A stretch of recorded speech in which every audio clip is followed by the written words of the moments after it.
Halo, ketemu lagi di Ngopi Bara, ngobrolin psikologi bareng saya Padera. Sobat Bara, pernah nggak kamu curiga kenapa konten-konten yang berisi isu mengenai perang, konflik, gosip, bahkan seksual itu lebih banyak ditonton, dibagikan, dan di-like dibandingkan konten-konten yang edukatif ataupun yang inspiratif? Padahal konten edukatif itu jelas berguna. Konten inspiratif itu bisa membantu kita melakukan perubahan dalam hidup kita.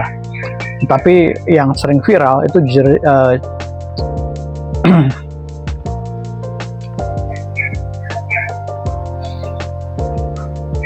Halo, ketemu lagi di Ngopi Bara, ngobrolin psikologi bareng saya Padera. Hari ini kita akan membahas mengenai konten sensasional yang lebih laris daripada konten yang sifatnya edukatif. Tahu nggak kenapa konten seksual, perang, konflik, gosip, ataupun berita heboh lain itu seringkali lebih ditonton, dibagikan, di-like dibandingkan konten-konten yang sifatnya edukatif ataupun yang inspiratif? Padahal jelas konten edukatif itu sangat bermanfaat, berguna, dan konten inspiratif itu bisa saja membantu untuk mengubah kehidupan kita menjadi lebih baik. Tapi tetap saja yang viral itu sering sekali adalah konten-konten yang sensasional, emosional, dan dramatis. Pertanyaannya adalah kenapa? Kita bongkar secara perlahan dari sudut pandang psikologis. Jangan lupa siapkan cemilan dan kopi.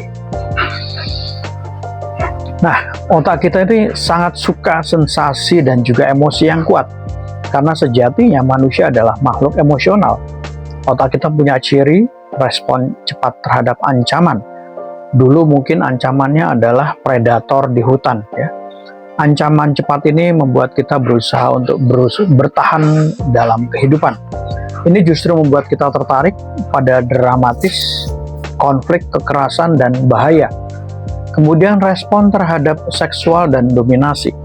Ini adalah motivator evolusioner yang sangat kuat terkait reproduksi, dominasi sosial, dan juga rasa aman. Teori media seperti excitation transfer menjelaskan bahwa konten seksual dan kekerasan itu menghasilkan arousal emosional yang sangat kuat, yang tersimpan dan mempengaruhi perhatian kita akan hal selanjutnya. Sederhananya begini, apapun yang memicu gairah, takut, marah, dan rasa penasaran akan membuat otak kita mengatakan, oke, what next? Selanjutnya apa nih? Nah, kita bicara mengenai algoritma media sosial yang memperkuat apa yang sering kali kita tanggapi.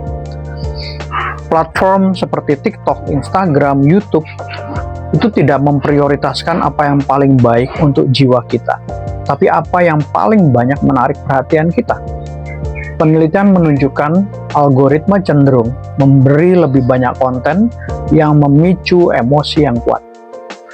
Lalu, memperluas konten yang buat kita akan mendorong kita untuk terus menonton, karena itu membuat pengguna scroll lebih lama. Dan ini bukan kebetulan sebenarnya. Media sosial itu secara sistem mempelajari apa yang kita klik, kita pilih, kita tonton, lalu menayangkan lebih banyak konten yang serupa. Bahkan, kadang konten yang lebih ekstrim dari sebelumnya bisa saja dimunculkan. Hasilnya apa? Ya, konten-konten yang memicu emosi ekstrim yang sering kali muncul. Nah, kita bicara mengenai outrage porn dan sensasi marah. Ini istilah yang dipakai oleh ilmuwan media. Konten yang dibuat untuk memancing reaksi amarah, jijik, kebencian hanya untuk engagement yang tinggi. Ciri-cirinya apa? Ya, judulnya provokatif.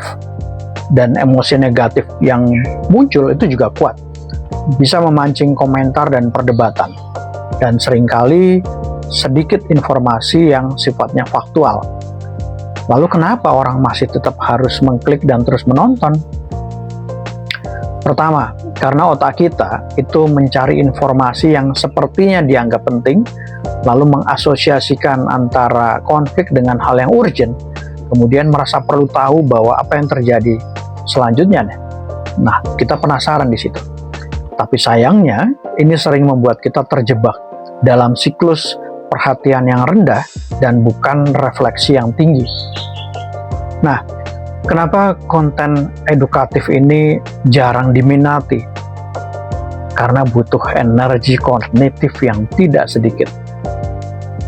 Konten edukatif itu memerlukan perhatian penuh, pemikiran reflektif, integrasi informasi, dan juga pertimbangan nilai.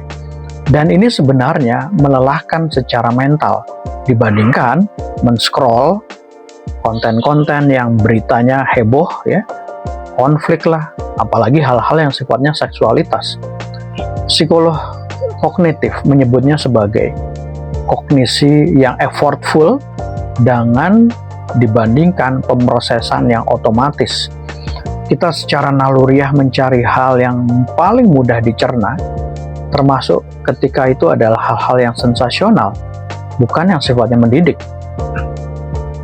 Ada penelitian yang sifatnya cross-seksional menemukan bahwa konten seksual dan kekerasan, baik nyata maupun fiksi, ini dipandang lebih menarik dan lebih seru oleh audiens yang sering terekspos. Artinya apa? Bahwa paparan berulang terhadap konten sensasional membuat otak kita menjadi terbiasa, bahkan mengharapkan adanya konten yang sama.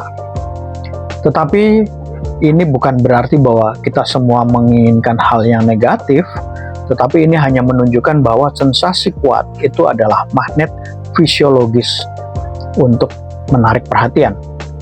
Nah, lalu dampaknya terhadap jiwa dan budaya. Ini bukan cuma hiburan ya, paparan konten sensasional dalam jumlah yang besar itu bisa menimbulkan adanya kecemasan berlebih, persepsi bahwa dunia itu berbahaya, kemudian desensitisasi terhadap kekerasan, distorsi realitas sosial. Anak-anak bahkan mengatakan bahwa konten kekerasan biasa muncul di feed mereka tanpa mereka cari sendiri. Dan ini menunjukkan kita bukannya pasif, tetapi algoritma bisa mengatur apa yang kita lihat. So, Sobat Bara, kita bukan bodoh karena tertarik dengan hal yang sensasional, tapi memang itu bagian desain arsitektur dari otak kita. Emosi kuat menarik perhatian kita. Tapi kita boleh sadar bahwa bukan semua hal yang viral itu baik kan? Bukan semua yang sering kita lihat itu mendidik. Dan otak kita perlu perlindungan informasi yang diet, ya. Karena konten yang lebih damai, lebih menenangkan, lebih mendidik, ya. Dan ini sebenarnya bukan kalah penting, tapi kalah oleh konsentrasi emosional yang instan. So, di awal tahun ini, yuk kita pilih konten-konten yang bukan hanya menarik mata, tapi mendidik hati dan pikiran. Ya, seperti konten Ngopi Bara ini. Terima kasih sudah menyimak hingga tuntas. Saya Pak Deara. Sampai ketemu di episode selanjutnya. Salam Ngopi Bara.